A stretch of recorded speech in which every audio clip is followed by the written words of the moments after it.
사랑하는 성도 여러분, 오늘도 살아계신 하나님의 크고 놀라우신 은혜가 여러분의 삶 가운데 함께 하시기를 예수님의 이름으로 축복합니다. 오늘 주신 하나님의 말씀은 예레미야 48장 1절 말씀부터 25절 말씀입니다. 오늘 주신 하나님의 말씀의 제목은 안전한 삶이 지속되면 죄에 머물기 쉽습니다 입니다. 오늘은 모압에 대한 심판 예언입니다.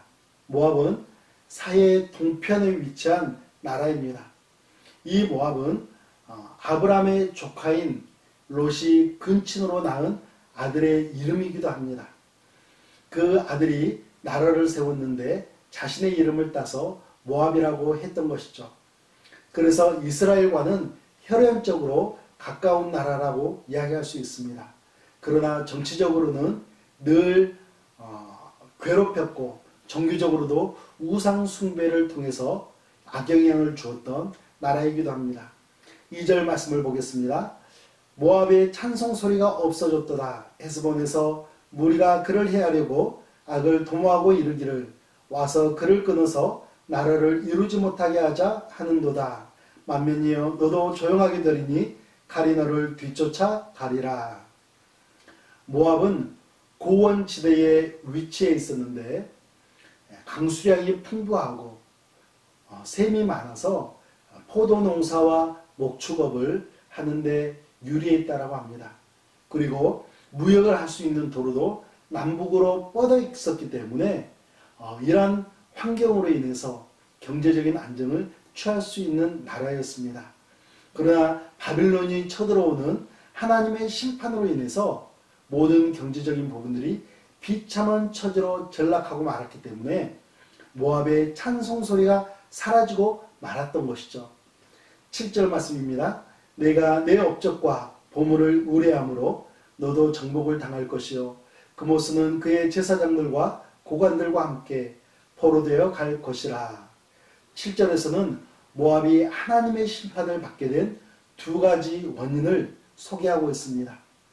재물로 인한 교만 그리고 우상 숭배입니다. 그들의 경제적인 안정은 기세등등한 교만으로 이어졌습니다. 그리고 그모스라는 전쟁의 신을 우상 숭배하면서 자신들을 보호해 줄 수 있을까라고 확신을 했던 것이죠. 그런데 그 전쟁의 신이 제사장들과 고관들과 함께 포로로 붙잡히고 말았다라고 오늘 이 7절 말씀에서 예언하고 있습니다. 물질에서 오는 교만 그리고 우상 숭배로 안일한 삶과 죄악된 삶을 살고 있던 이 모압은 하나님의 심판을 피할 수가 없었던 것입니다. 12절 말씀을 보겠습니다. 그러므로 여호와께서 말씀하시니라 날이 이르리니 내가 술을 옮겨 담는 사람을 보낼 것이라. 그들이 기울여서 그 그릇을 비게 하고 그 병들을 부수리니. 여기서 그릇은 모압입니다. 그 그릇을 비우고 병을 깨뜨린다라는 것은 모압의 안정과 번영을 파괴하고 더 나아가서는 멸망시킨다라는 예언의 말씀이죠. 25절 말씀을 보겠습니다.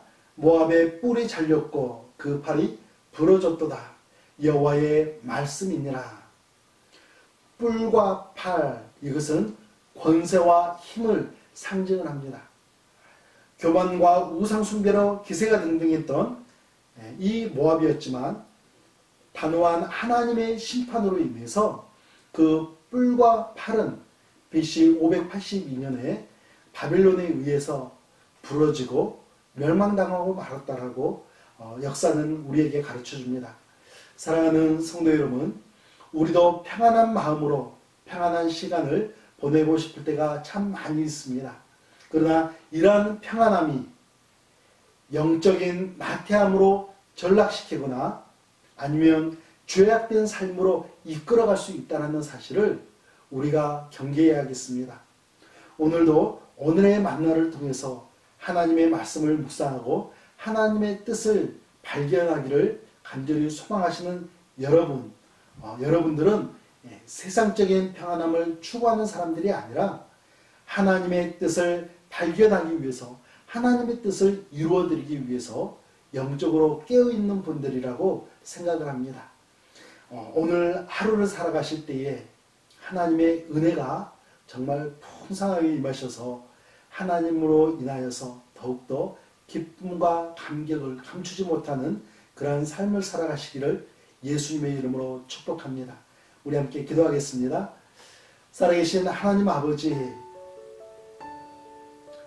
안정을 찾고 안일함을 찾다가 죄에 머물러 버리고 영적인 나태함 가운데 빠져버리는 그러한 경험을 했던 우리들도 있었고, 또 그러한 삶 가운데서 고통 가운데 있는 형제와 자매들도 보게 됩니다. 오늘 말씀에서도 가르쳐주는 것처럼 우리가 하나님의 말씀으로 인하여서 더욱더 깨어있는 믿음의 자녀들로 세워지게 하셔서 하나님을 기뻐할 뿐만이 아니라 하나님의 뜻을 이루어드리는 믿음의 자녀들로 세워주시옵소서. 예수님의 이름으로 기도합니다. 아멘.